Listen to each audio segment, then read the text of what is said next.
1, 2, 3. Hello, welcome to Rock the Cash Bar. I'm Ben Mowbray. And I'm Dianne Gallagher. Every week we pick one song and do a deep dive into the lyrics and explain the different ways they've been interpreted. We will also discuss how the song connected to us on a personal level, focusing on all the embarrassing details. Glad to have you here. Enjoy the show.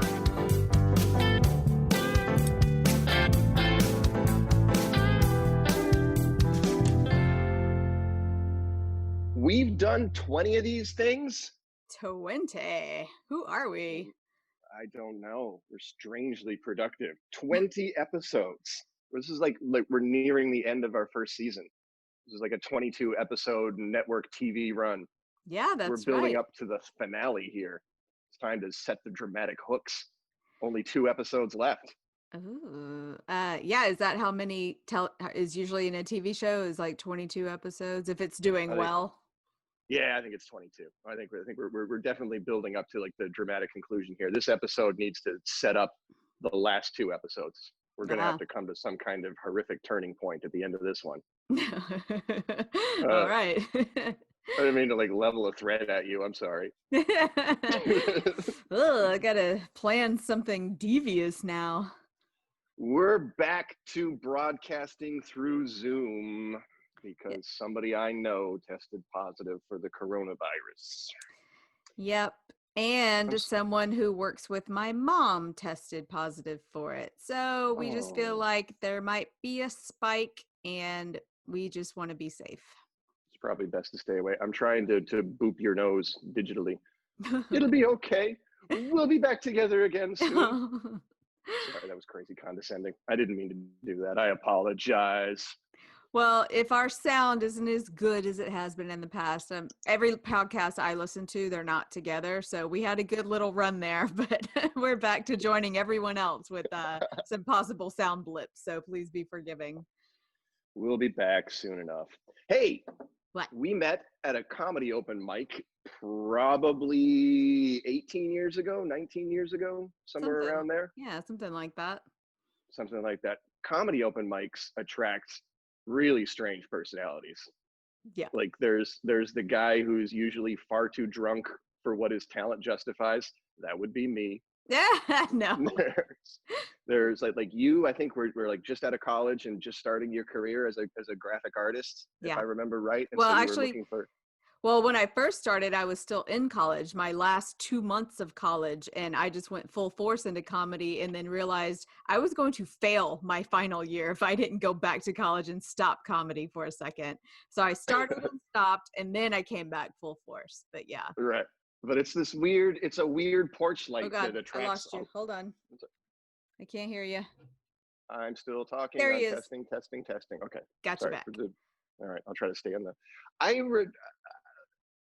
Like comedy open mics are a weird porch light that attracts some really strange moths. Yes. Do you know what I mean? Like just kind of odd people. Like there's this. It's like because you don't have to learn to play an instrument.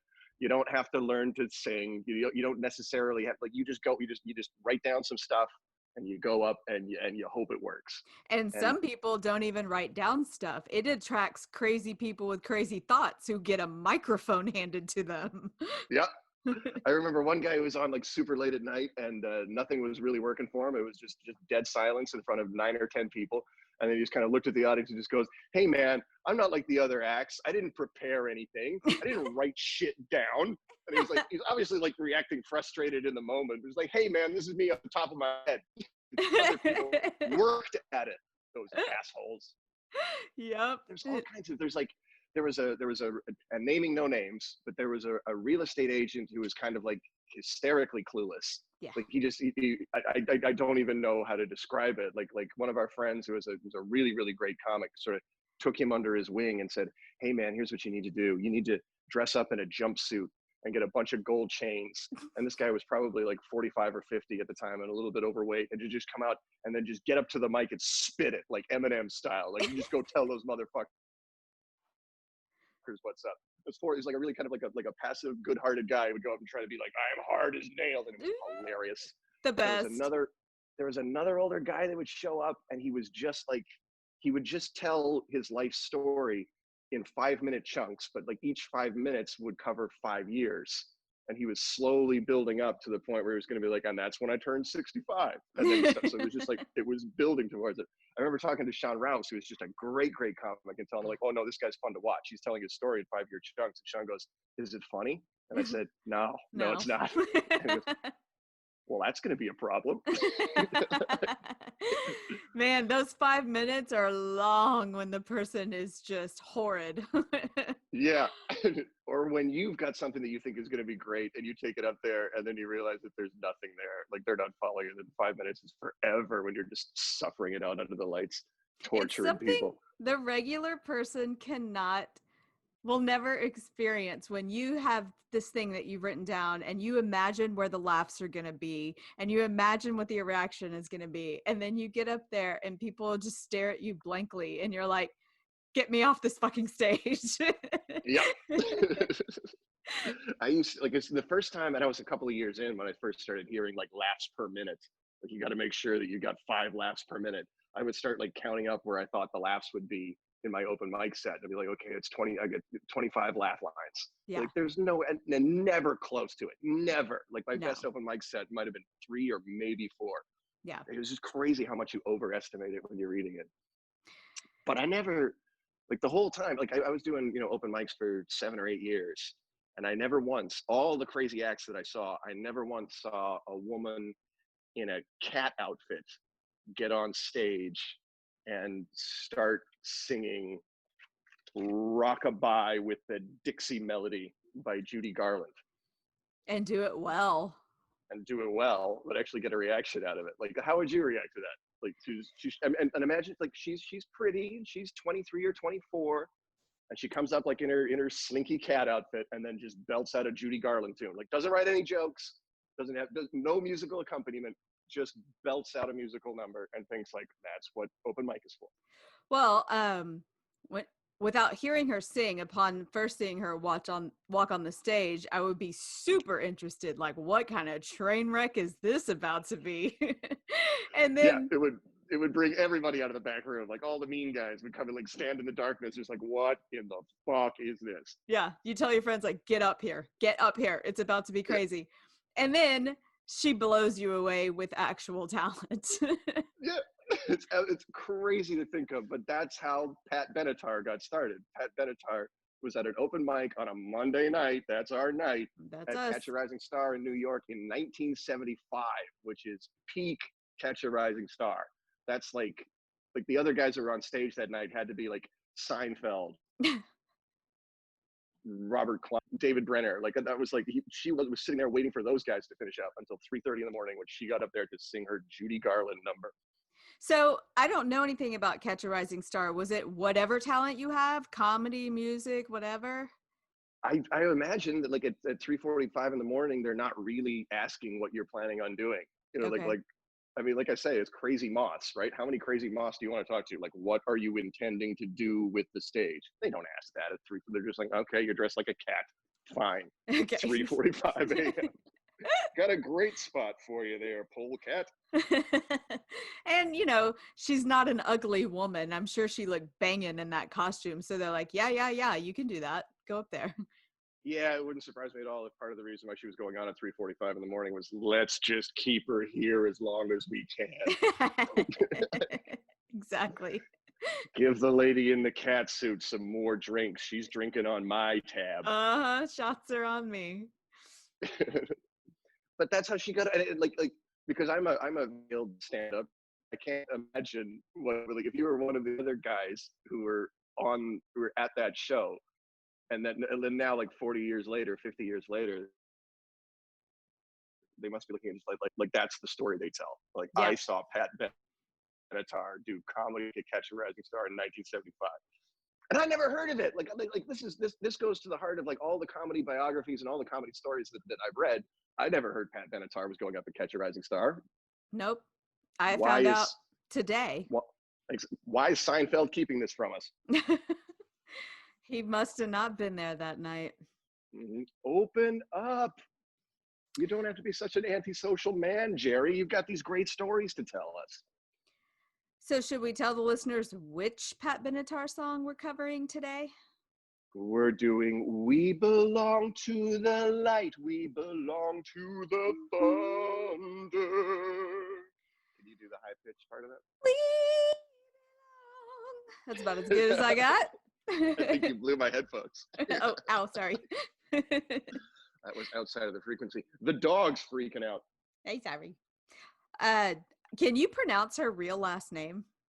No, absolutely not. I It's haven't one of got those. not a hope. There's one of those. There's too many like consonants.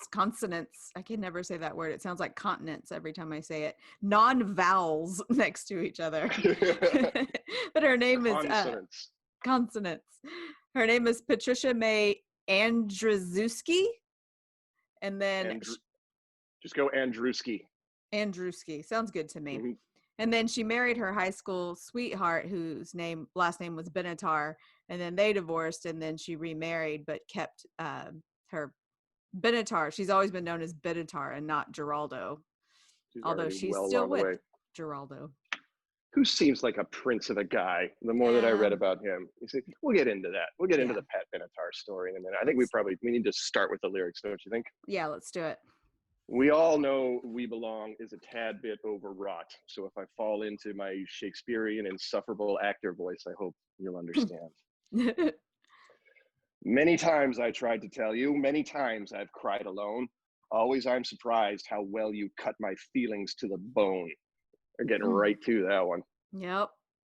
Those are a fun 2 lines. I mean, obviously it's drawing you in, but not giving away the whole story. It's almost like the writer was thinking about that as they were writing this sort of thing down. Don't want to leave you, really. I've invested too much time to give you up that easy.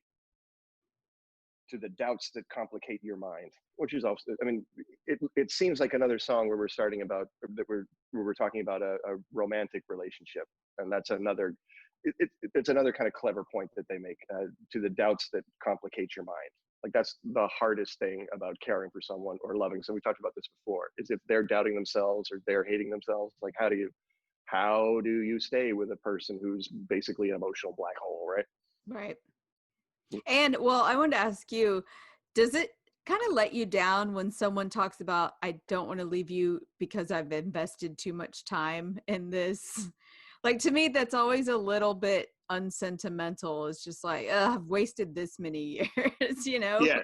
It's like the opposite to me. It's just like, I've invested so much time in you. That's the best reason to get away. Yeah, like exactly. I put the time in. I know I'm not getting the results I want. Time to go. Yeah.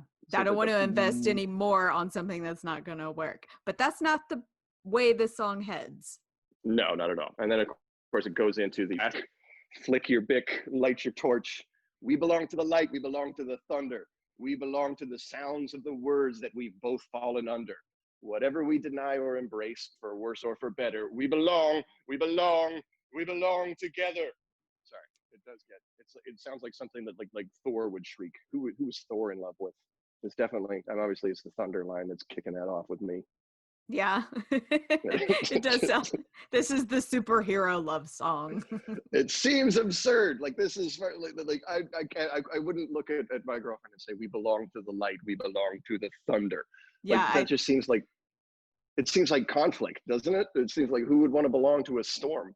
Yeah, exactly. I mean, like we'll get to it later on. I know why the guy wrote that. The 2 guys that wrote this song. But yeah, when you're just listening to the words, it sounds like, we belong to the harsh things of this world. Yeah, it almost when I obviously I've known this song my whole life, but I always thought that this was like Pat Benatar trying to match the intensity or the aggression or the masculinity of her man. Oh like yeah, it always seemed like I hate to say it, but I always kind of like discounted this song because it seemed to me like it was a woman trying. How do I explain this? It was like a woman trying. It's a woman's idea of what a man wants to hear. Was kind of the way that I took this song. right. It just there was a real disconnect for me. Like I never really connected to it as a real piece of art or a genuine attempt at expression. I always thought it was just like that's somebody trying to write a hit. Yeah, I had a misheard song lyric. I thought she was saying, we belong to the sound of the world we're both falling under. And I was like, Yeah, I was like, I don't really know what's happening here. Just the weight of their relationship, like the weight of the world. I never really gave it that much thought till today. Yeah. I read a funny misheard lyric of this one about, we belong to the night, we belong to the furniture, we belong to the kids, one and other. I think it's just one of those, like, it's like nobody ever takes a look at it because it's We Belong by Pat Benatar. It's just one of those songs that's just there. It's in the fabric. So why would you take a longer look at it? Right. But now that we talked about it, might as well, like, this wasn't written by Pat Benatar. It was written by a guy named Dan Navarro. As far as I can tell, no relation to the more famous Dave Navarro. No. It was two guys, Dan Navarro and songwriting partner Eric Lowen, who is no longer with us. And I didn't realize he passed away. Yeah. But they were in a band together, and Navarro's family owned an insurance business, and that was making him more money. So he was distracted from the band. And apparently his best friend, Eric Lowen, had to come to him one day and just go, well, if you're not going to put the effort in, then sorry, buddy, but you got to go. Yeah, so it's a best friend breakup story. So apparently there's a lot of bad blood and everything, so they don't talk for 6 weeks. And then I guess out of the blue, Eric calls Dan and says, hey, man, I'm sorry. Let's get together and write a song together. Just for shits and giggles. You don't have to leave the insurance company. I just want to write songs with my friend again. So they get together, and apparently in 90 minutes, they slap together We Belong. And of course, it's all about their friendship or how badly they want to work together again. So when you see it as like two rock and roll dudes trying to find that spark, trying to find that connection again, dude, it feels a hell of a lot better. Yeah. Like I can see like two bare-chested dudes and like grinding it out on guitar and just like, we belong to the light, we belong to the thunder. Having a shot of Jack Daniels, man. I could easily see this being a Springsteen song in that vein. Yeah, absolutely. Like it has that testosterone. Like if it was a male voice singing this song, this would be like Rocky montage. Yeah. Me and Apollo Creed are like this. I won't even cut this out. I'll just tell you, Ben is very dramatic with his body when he talks, and every time you get crazy dramatic, I lose you cut out. So we might have to tie your hands behind your back for this episode. Try to be a little more still so the listener can hear everything you say. Ooh, intimidation game, sexy. Sorry, my bony limbs kind of get all. Yeah, Ben was like all fists in the air, like. I should have been born 5'4". It's crazy. My personality does not belong in this body. Well, since we're talking about that part, Dan says he was kind of lamenting an old relationship and he wanted to get the point across. It doesn't matter if you agree or disagree, if you're here or gone. There are things that are bigger than both of us, and we belong together. He said, I started that final line and built everything almost backwards. And then I thought, wouldn't it be fun for us to belong to all the stuff, the light, the thunder? So it came from there. And I like that he said that because I like the idea, and this is what I like in comedy. A lot of times I would think of something that would be a punchline, and then I would write my jokes backwards from there. And I like the idea of him hearing, like, this is the beef of the song. Let's write backwards from there. Whoa. I never ever learned to do that. Like I was always like wrestling, but it's like, I have to find the punchlines. Mm-hmm. Like I was one of those guys who was just like, I would write this absurdist nonsense and then hope that I could eventually stumble on, on a good punchline. Yeah. Like every time that I would come with a new, it would be a new chunk that was like the full 5 or 6 minute open mic set long, because I never learned to write like a comedian. Like the language of comedy is set up punchline. That's it. Like it's just a fact. If you're not writing set up punchline and you're not writing comedy, you're writing something else. Right. And all those years that I spent, trying to be a stand-up, like it never occurred to me until long after I was done. It was just like, well, it's because I wasn't trying to write like a stand-up. I was trying to write like some, haughty windbag. Yeah, a lot of us do that. A lot of us, it's like you have some jokes that are set up punchline, but some is like a story that you have to get out there that is just like riddled with funny parts within it. And then I'm like, I need a big finale and I don't have one. I got to bring this home. Yeah. Otherwise you're just like, and then I came in here and that's it. That's and then, yeah. And then I turned 75. Then I walked up on stage. Okay, Here's where this where do we leave off on the lyrics? Hold on. after the first chorus. We're on to the second verse. Okay. Maybe it's a sign of weakness. Maybe I just wouldn't know what to do with my strength anyway. Well, I really like that line. Like Yeah. maybe that's just a bizarrely. It's focused elliptical. Like maybe it's a sign of weakness when I don't know what to say. Maybe I just wouldn't know what to do with my strength anyway. Like that's admitting to your weakness and your strength in the same 2-line couplet is Exactly. a pretty human thing to do. Like the lyrics to this song are better than the way we treat it. Do you know what I mean? Like this song is kind of a punchline. Like, it's certainly a punchline. Like they use this at the end of Talladega Nights when Sacha Baron Cohen and Will Ferrell are racing on foot towards the finish line, and it works perfectly as a punchline. But I still think it's better than that. Like, part of it is just like, no, it shouldn't be. I mean, it works perfectly, but it also feels disrespectful. Yeah, it's just so dramatic, especially with the drums, which I'm going to have a conversation about the drums in a little bit. It's got that anthem that you just, as soon as you hear the song, you hear two people running in some way. Like, it's so, I don't know the words, like it just builds and builds to this very dramatic moment. It's very cathartic. Yeah. It's kind of like, I don't know if it's because of it probably is because of Talladega Nights, but I kind of like this sort of occupies the same space in my mind as like Chariots of Fire. You know, that do do do do do do do do do. That's like the overwrought emotional montage in every satirical movie. Right. It still reminds me of that. Anyway, he goes on. He says, or she says, "Have we become a habit? Do we distort the facts? Now there's no looking forward. Now there's no turning back when you say." And then into the chorus again. We belong to the light. We belong to the thunder. This is what I say when there's hidden stuff in this song. Like, now there's no looking forward. There's no turning back. So if you're not looking into the future and you're not looking into the past, you're staying present in the moment. Yep. Which is, I mean, at the heart of a lot of religions. I mean, that's what the Buddhists are trying to do. That's what the Scientologists are trying to do. Stay present in the moment. It's what everyone is trying to do right now with stress and meditation. If you read a bunch of Eckhart Tolle, I mean, everyone is saying it's impossible to be in a state of stress if you're just right now in this very moment, because you're either future tripping about something that hasn't happened, or you're stressing about something that happened in the past, which is over. So in every second of the present, nothing is wrong, you know?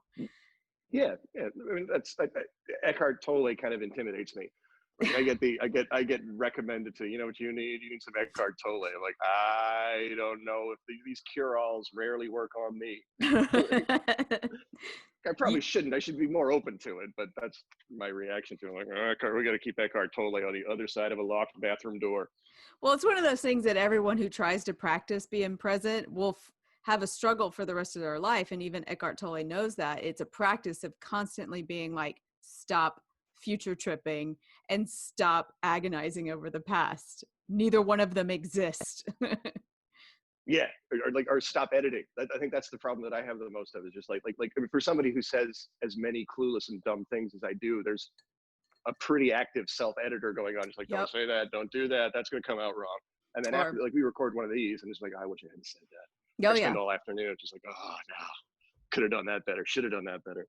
I stress myself out about conversations I have in my own head in the future. Like, I haven't even done it yet. And I'm like, what if I say this tonight when I'm with this person? I mean, it's just that's just anxiety. That's all it is. Yeah. I have that same thing, but like really badly, where you remind yourself, like, okay, don't mention that, don't say that, don't, you know, but then like as soon as I start telling myself to do it, there's the shitty part. It's like, say it. Yep. Say it. It's the elephant in the room. If you're not going to address that, you're not being very manly, are you? You're right. Okay. And then the song shifts, like, close your eyes and try to sleep now. Close your eyes and try to dream. Oh, I think she's getting very meditative. Clear your mind and do your best to wash the palate clean, is what we just talked about. Mm-hmm. We can't begin to know it. Position. Yes, we can't begin to know it, how much we really care. I hear your voice inside me. I see your face everywhere. Still you say, we belong to the light. We belong to the thunder. I really wish that line, we belong to the light, we belong to the thunder, was like what Eric said to Dan, like over the phone, like if there's any kind of like, hey man, I want to record with you again. I'm sorry, I can't. I got this business, man. I can't. You need to. We belong to the light, man. We belong to the thunder. Oh God, I'm definitely still not coming. Getting weird on me, dude. Bring your light, bring your thunder, bring a 6-pack of beer and that whammy pedal. All right.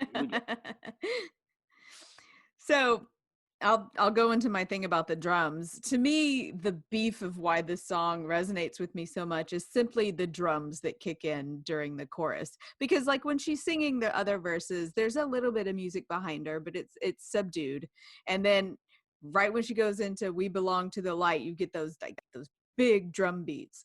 And so when I went on YouTube to find, I just wanted to see this song live, and everything on YouTube is just her and Greg Giraldo doing it acoustically with no drums. And I was getting mad. I was like, no, the drums, like, that's fine. It's still a beautiful song, but like, I want the drums. I want the drums bad. Like, I want the 2,000 drummers from the 2008 Summer Olympics open ceremony in Beijing. Like, I want that behind the song.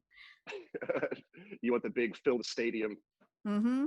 I want my pound into skins. I want the Marshall drums. I want my chest pumping with it. You know, it's very emotional. It's very Phil Collins drum fill. Like, I love those drums. And so I get really bummed out when I see videos of the song with no drums. Yeah, you want like the Viking king calling his army. Like, I'm summoning the Ferd with this drum beat. Exactly. So I was reading about the life of Pat Benatar, and she wasn't what I expected at all. Like, she's yet another rock star that I totally misinterpreted, and like I just made up a history for Pat Benatar, I guess, because I was convinced that she must have out of like the Bangles or the Go-Go's or Heart. I think it was Heart that I thought she was in Heart with Nancy Wilson. I thought she'd split off from an all-girl group or another established group and then started a solo career, but she didn't. She's been solo basically her whole life, other than her partnership her and Giraldo. Right. The Giraldo? I think so. Right. So she married her high school sweetheart who joined the army, and then they start traveling around from base to base. And as they're living in Richmond, Virginia, she starts working as a bank teller when she's like 20 or 21, and she's like, you know, living in like the bank teller cage, and apparently she's like, you know, counting all the money. And the way you do when you're counting somebody else's money, you're dreaming about what you would do if it were yours or how you're going to get it. She's like, well, I can't steal it, but I can sing. So that's when she started getting back into it. Like, she was a, you know, a theater kid in high school. She had, you know, she's one of those like great big golden throated girls. So all of the teachers were like, you need to do choir, you need to sing the solos. And so she did, you know, church choirs and things like that. And she was also, this kind of touched me because it's really close to something that I did. She played Queen Guinevere in her high school musical of Camelot, which brought back the happiest memory of the summer of my 16th year. You see, I was in Camelot at a community, in 1996, and I was playing like I was a spear carrier. I was Squire Dapp, Sir Lancelot's squire. Nice. And after, yeah, it was great. But Queen Guinevere was obviously like this same kind of like Benatar, you know, like big voice and everything like that. She's absolutely beautiful, and she's wearing like the long form fit. I don't know how to describe it, but like silky queen's robes and everything like that. And after one of her musical numbers, because everything happened so fast in the theater, like she and I would like, nobody was looking at me, it was her number, right? But she and I would get off stage, and I would run around one side, she'd run around the other, and we'd meet at the dressing room, and she had to be right back out for her next round to meet, and I would get to unzip her dress. Oh, it was fantastic. Yeah, just wonderful. You know, like, I'm 16 years old, I'd be nervous about it. I would just, you know, whip it down as gracefully as I possibly could, and there would be this woman's spine, and she would like unfurl, and she would close the dressing room door, and her whole forearm would be covering up her breast as she closed the door, and she would just say, "Thank you, Ben." And it was just the greatest moment of my life. So and I got to do it, I think, 16 or 20 times, I think, over the weeks that we were running it. So you broke up a little bit over the part I wanted to hear the most. Like, I heard the like covering her breast, but when you unzipped it in the back, did you see bra and panties from the back? She couldn't wear a bra with that dress. Like, I don't, I mean, you're a lady, you tell me why you can't wear a bra, but she wasn't wearing a bra. She was wearing panties, I can tell you that. Yeah. But yeah, I would pull down the zipper and it was just full on naked. And I'm a 16-year-old boy at this time, so Yeah. it's like full on naked adult woman's back. Yeah. Oh Like yeah. that seemed extra important to me. Did you ever have a moment of like, no boner right now? Worst time to have a boner. No boner. No, I don't remember ever doing that because I don't remember that ever being a problem. That Okay. really could have. I hadn't thought of that. But, yeah, I wasn't on stage very much in that production, but yeah, that 16-year-old boy in his in his night squire tights with a boner might be a problem. You're like, worst time, worst possible time. Don't like. I could just imagine a 16-year-old boy getting the opportunity to unzip a woman that many times and being like, I never opened my eyes because I couldn't chance it. I think I probably started off like being shy about it. Just like, okay, I better, like I better be a gentleman about this. But then, as it went on, it became more commonplace. I was definitely looking at her. Yeah. I don't think I made her uncomfortable, but then I was just a kid and she was an adult. So I don't Right. know. Well, she was probably just like, yeah, it's fine. This 16-year-old kid is unzipping me. Such is life in the theater. I could hear it in her voice when you said she would shut the door, like, thank you, Ben. Like, where she's like, Yeah. I know you love this. Thank you, Ben. I never thought of it. I always thought of it as just like her being like because I was caught up in like the knights and the queens thing. I thought she was like honestly saying thank you, but yeah, she probably was straight. I was like, hope you enjoyed that. That's your treat for the day. But when I read that Pat Benatar was Queen Guinevere in Camelot, all I could think about is just like because that would have been like late '60s, right? So there's got to be some pretty old guy on like Long Island now, drunk, and that's his like go-to bar story. Like, did I even tell you about the time I was in high school? Like, Pat Benatar 16 times during a high school musical. Like, yeah, Larry, you've heard that a lot. Enough. That's probably enough. We all know, We don't Larry. need to go over that one again. Um, We belong to the light. Sorry. Did you see that she saw Liza Minnelli live in Richmond, and that's when she was inspired to quit her job at the bank and pursue singing? I did see that. That Yeah. sounds like East Coast Italians. That's very definitely a thing right there. She just looks so Liza Minnelli to me too. Yeah, it's got to be by design, and Yeah. I'm sure there's probably like no shortage of jealousy there too. Like, who do you think you are, Liza Minnelli? You think you're so great? Great shakes. Let me show you how to rock and roll. Do you think Pat Benatar is a smoke show? She a hottie Absolutely, to you? I do. Yeah. Oh, absolutely, absolutely. Even Yeah, I mean, it's so crazy how hot you could be in the 80s with so many bad haircuts that were in style. Like when you go watch the We Belong video, I mean, it screams Karen. She has on this oversized white blazer and then her hair just looks like your grandma's hair. It's so yeah. awful. And she's so beautiful even still. Yeah, she's beautiful even with Karen's haircut. Yeah. So, yeah, I was reading, there's a Rolling Stone article from like 1980 that I won't have the words right, but it says something like Pat Benatar. What did they say?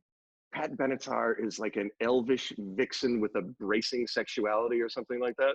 Elvish. Oh no, it's like she's like it was like she's an elvish Peter Pan with a bracing sexuality. Like, yep, I see it. That's classic Rolling Stone writing there. But also like, that needs to be searchable on Pornhub. That really should. I don't dare look that up. I'm like, Ben, it probably is. Don't know. I don't want to deal with that. Yeah, no. Too much coming out of the swamp. That's, yep. I love the way she belts it out, that gigantic voice of hers. I love watching her live, like going down that. I did find one concert. She doesn't sing We Belong in this concert, but I kind of skipped through most of the songs, and she's got great energy on stage and she's really fun to watch. Yeah, she doesn't, because she doesn't do she doesn't do the girly thing. Like she's a very, like, she looks like Mick Jagger. Like, she prances around the stage with that kind of that strut, right? She doesn't do like the Natalie Merchant whirly girl thing. She doesn't do the Grace Slick like feminine, elegant nightclub singer. Like, she's just in her spandex suits, jumping around that stage like a dude. Yeah, putting she's a leg up on the monitor. Yep. Like she puts the leg up as if she's trying to introduce her codpiece and not her vagina. That's awesome. Her God piece. This is straight up like, this is roller rink music to me, Oh which I yeah. love. Like I absolutely love the music of the roller rink. Like how would you, like roller rink is sort of, it's like it's a thing I know when I hear it, but I don't really have a definition for it. Do you have like a working definition for it? Well, for me, it's everything from the 80s because I was a regular at the roller rink on Airline Drive in Houston for most of junior high. I can't remember which night it was, but there was a designated night and I was always there. And it was the 80s, like late 70s music. The DJ would still play like late 70s music. And there was a guy there that was a regular, and everyone called him Hippie. He had really long hair, and he was one of the best skaters, and all the girls wanted to skate with Hippie. And it was all 80s music, and the big screen would drop down on certain songs. And this Pat Benatar 1000% is the roller rink music that I went skating to. Raising the roof on the roller rink for the pleasure of 11-year-olds everywhere. Yep. Do you think, like, because a lot of this music gets taken in by people when they're that age, when they're 11 or 12. Mm-hmm. Do you think that songwriters like Pat Benatar like pay any attention to that whatsoever? Like, are they just trying to write for their own age group, or do they go like, I've got to dumb this down or simplify this or I don't know, shave the edges off to make sure that? I don't think, because she considered herself like punk rock. I mean, she liked that kind of music. I don't think she did, but if you're talking about New Kids on the Block or NSYNC, 100%. For sure, yeah. But I wonder, like when Pat, obviously this is a song written by somebody else. Like when Pat Benatar first heard it, like was it something that she connected to, like all the way, like as an adult, like this is describing my inner feelings, or is it just the sort of thing where like, oh, I can belt that out and make a hit out of it? That's a good Like question. I really couldn't decide on this one. Like there's parts of me that thinks like, oh, this is definitely a piece of art that she cherishes and cares about, and there's another part of me that's like, oh no, come on, like this is, she needed a hit single, and here it is. Yeah, I think it's more of that. But in the research, I did find out that during the recording of the video, her and Geraldo, I keep forgetting his first name. Neil? Is it Neil? It is Neil, yeah. They found out they were pregnant with their first child during the recording of the video. So I think after that, this song became very personal to her. Oh yeah. Oh my God, yeah. Wouldn't think of and couldn't understand that. Like we're twinned now. Like you thought we were connected, we're just married, but now we share a living thing. Now your body and my body have created a new life. We do belong to the light and the thunder. Yeah, It'd be hard not to name your kids Light and Thunder after that. I definitely would have nicknamed them. That's a good point. Yeah, she mentions it on one of the acoustics I saw of them singing it. She kind of misspeaks, but who cares? The audience doesn't need to know. But she said, when we were writing this, we found out we were pregnant. But I was like, well, no, you didn't write it. She must have meant like when we were, singing this in the early days. Yeah, recording it or rehearsing it, or laying it. Like I would have. I mean, I don't know how it works, but and I kind of roughly know it. Like these two songwriters were working in Nashville, which is obviously a music factory. So they must have like written this song for, I don't know, like a song publishing company, or written it for a record label that they had like a songwriter contract with or something like that. And then it gets shopped around from there. So I'd imagine by the time that it arrives at Pat Benatar and Spider James, as he's also known, like they must have like had to make their own arrangements with it. Like it probably came like, with chords and rhythm and everything like that, but there's still room to change it and make it your own for sure. Right. Yeah, for sure. At least I would imagine. So I don't know. Every time I listen to We Belong, because I'm a bartender and it comes on jukeboxes and playlists, this is corny, but it's always like, this song kind of describes the bond that I feel with other bartenders. Right. Like just this idea is like there are other people who are out enjoying themselves. We own the night. You guys we're going to kick you out at 2:00 in the morning, and then it's going to be just us. The real vampires are going to come out at that point. I have the same, mopping your blood out of the bathroom.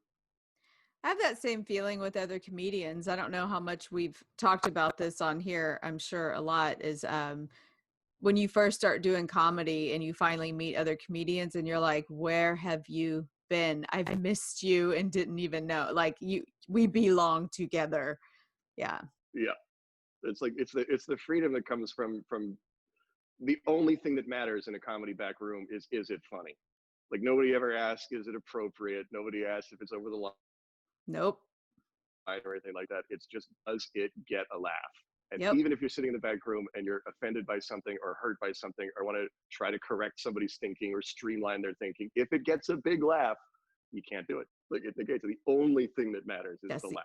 Yeah, comedians are unoffendable when we're workshopping jokes. Yeah, deliberately so. Like, oh, it's just, I wonder, it's like songwriters must be like that too, you know, when they get together. Like have you tried like I mean, I don't know the names of chords, but instead of the G, did you think about the A7? Or how about, you know, make this chord progression your bridge and make that your chorus, and that'll fix the whole thing up. That must happen too. But I don't speak enough of the language to understand that.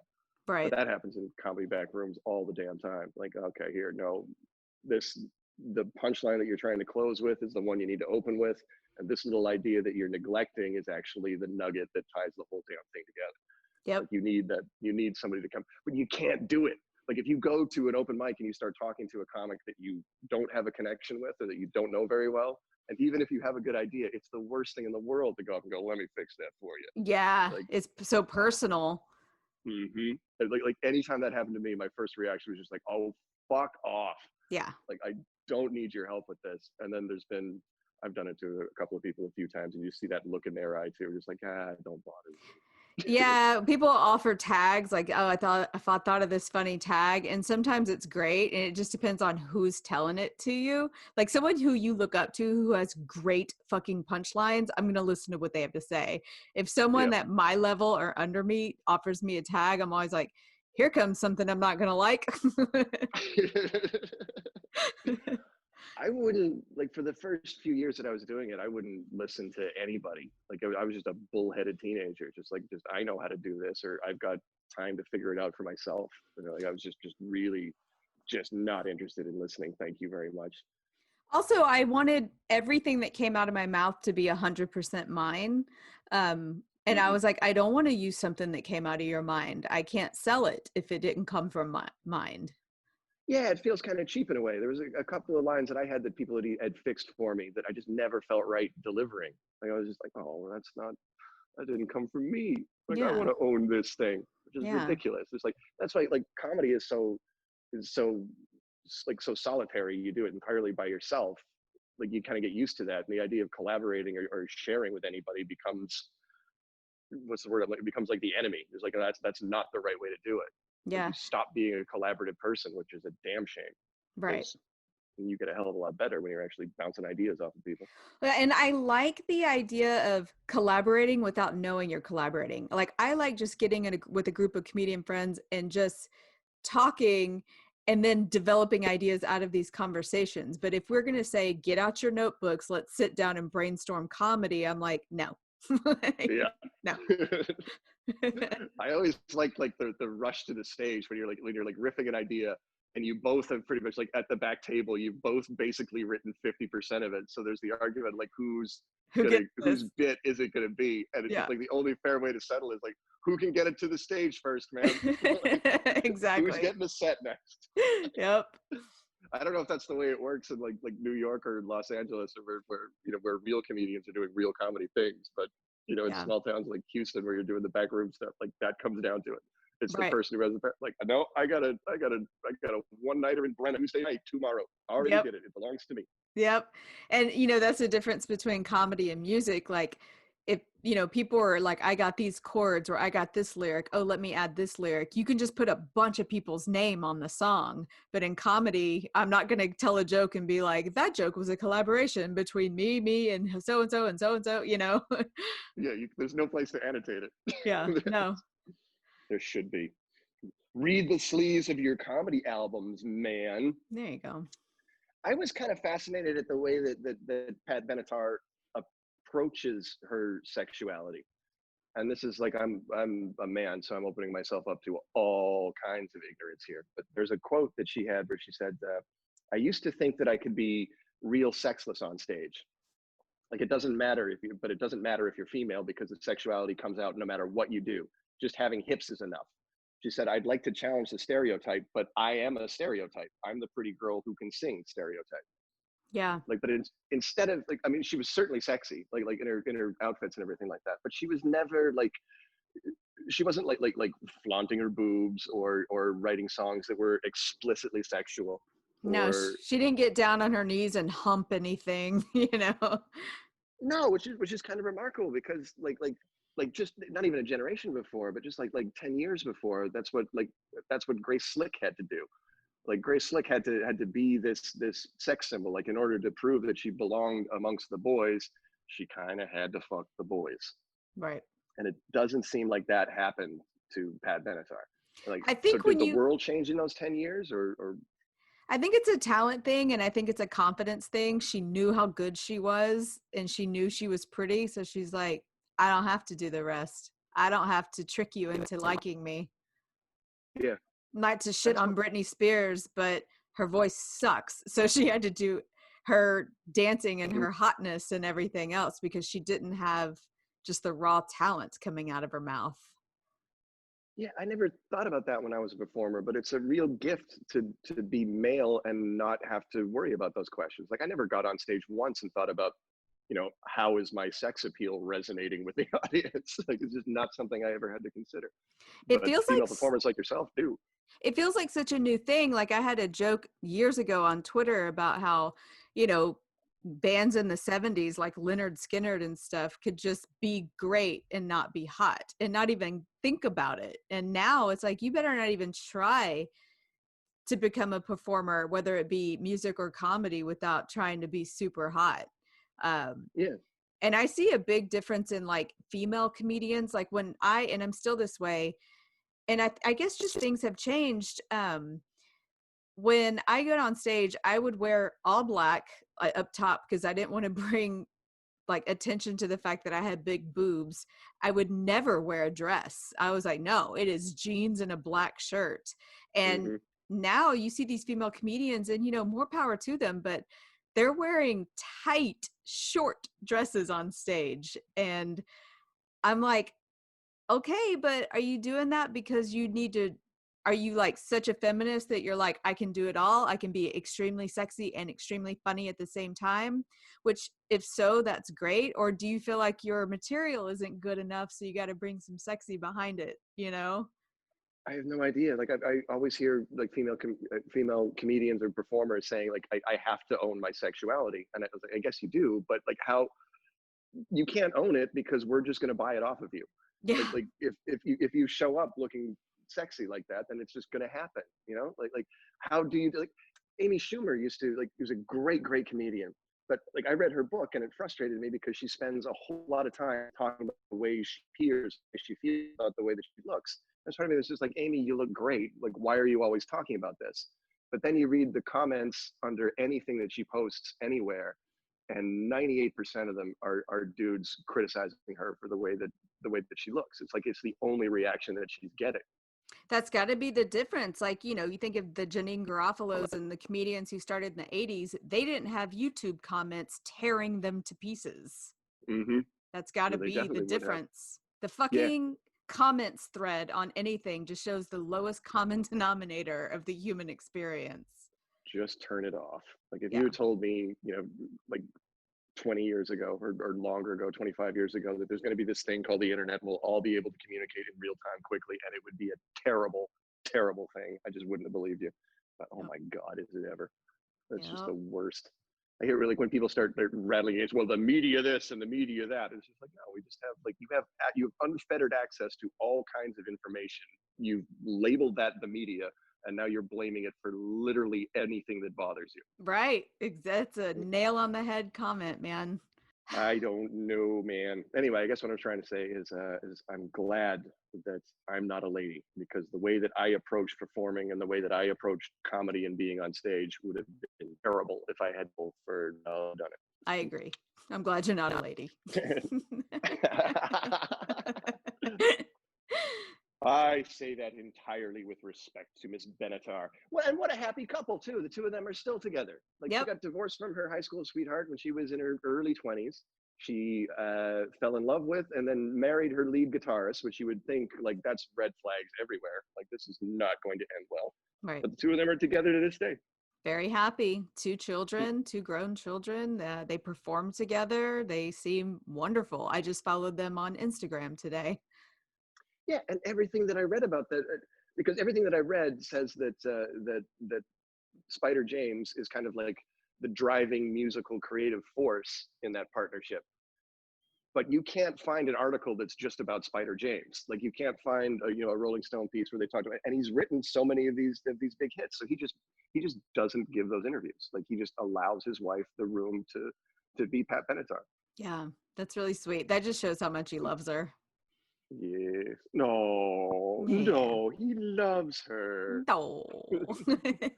Do you have anything else on We Belong? I don't. I think that's good. That was very nice too. I'm glad of it. All right. I do have a Dressed Up Like a Douche, which is pretty funny.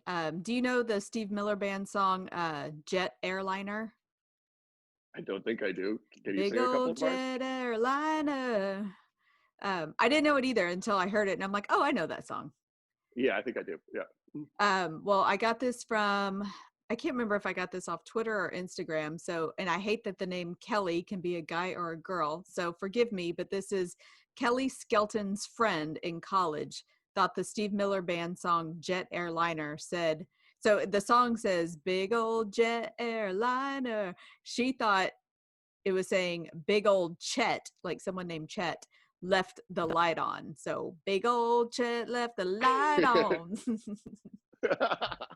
Why would anybody write a song about Chet leaving the light on? That's what's so great about misheard song lyrics. And it's so funny when people will sing a line like that their whole life and never stop and be like, wait, what the hell am I listening to? What a dumbass song. If Chet hadn't have left that light on, I never would have realized that I love you. Yeah. The depths of my feeling is relieved by that careless motherfucker. Let's praise Chet. Okay, Ben, do you have a guilty pleasure song? Guilty pleasures. Man, We Belong to the Light, We Belong to the Thunder would have been a guilty pleasure song for me. So I'm totally copping out on it. And I'm saying that Love is a Battlefield by Pat Benatar is also a guilty pleasure song. Pat Benatar is entirely in guilty pleasure territory for me. That's funny. Yeah. It's funny to hear, like, if you were pulling up in your car and blasting Love is a Battlefield in front of your buddies. But I would. Do you Yep. ever watch, oh my God, what's the name of it? Shameless? I've watched, I think, the first season, and then we kept getting knocked off of it for different reasons. And everyone who meets me and finds out my last name is Gallagher, that is the first thing they ask me. Yeah, I'm sorry. I didn't mean to bring that. I forgot. Yeah. Forgot about that connection. It's okay. It's okay. No one asked me if I smash watermelons anymore. It has been, it is taken to, yeah, now it's Shameless, which I'm very happy about. Are you a poor kid from the south side of Chicago? No, there's a plot line where one of the Gallagher boys is gay and he falls in love with a street tough, and they have like an absolutely untypical gay relationship where they're just hard dudes from the south side of Chicago, and they express their feelings towards one another by beating the shit out of each other. Oh, nice. At one point, yeah, like it's like foreplay to them. So at one point they're just pummeling one another, and then you see them like arm in arm, like on their way home, and the battlefield is they're both like swollen and bleeding down the shirt. It's like it's a great juxtaposition for that song. Oh, that should play in the background for sure. Every time I hear "Love is a Battlefield," I think about that. Like, oh, that's a different way of living, isn't it? Oh, I like that. Okay, my guilty pleasure song is crazy embarrassing, and it's not like I would go buy the song and like hit play, but when I hear it, I'm like, this is kind of a jam. It's Gangnam Style by Psy. There's no shame in that. Well, it's just the music part. It's not his, I don't know if you call that rapping. I don't know what they call that in South Korea. I don't know what he's doing or saying, but it's the techno of it reminds me of songs that I would dance to Thursday nights at Rich's. Did you ever go to Rich's, the club? No, I didn't. Well, it was a gay club, but they had straight night on Thursday nights, and so everybody else could come. And then the music was mostly like highly techno music. It was straight up dance. And during that time, like in the late 90s, early 2000s, that was like kind of, it still sounded like rave music, a lot of rave music and a lot of rave dancing. And just the music in this song reminds me of that, because I would go every Thursday. I was really, really into it. And honestly, kind of, I thought the dance in Gangnam Style was silly and funny enough to kind of enjoy watching people do it. I wish I could do it. Like, even now, like, how long ago was that? Like 5-6 years ago, the Gangnam Style was, I think it was like huge. 2013. Oh, longer ago than I thought. Yeah. I'd still like to be able to do it. I think that would surprise people. Like, oh my God, you were that one. But to get into a dance-off, somebody would be doing the Macarena, and somebody else would show up and start doing the YMCA, and then all of a sudden it would be like somebody's third wedding. You know what I mean? Well, stay tuned for next week, because I have there's a dance that goes with the song as my guilty pleasure song next week. So we're going to stay on that track. Do I have to learn the choreography before next week?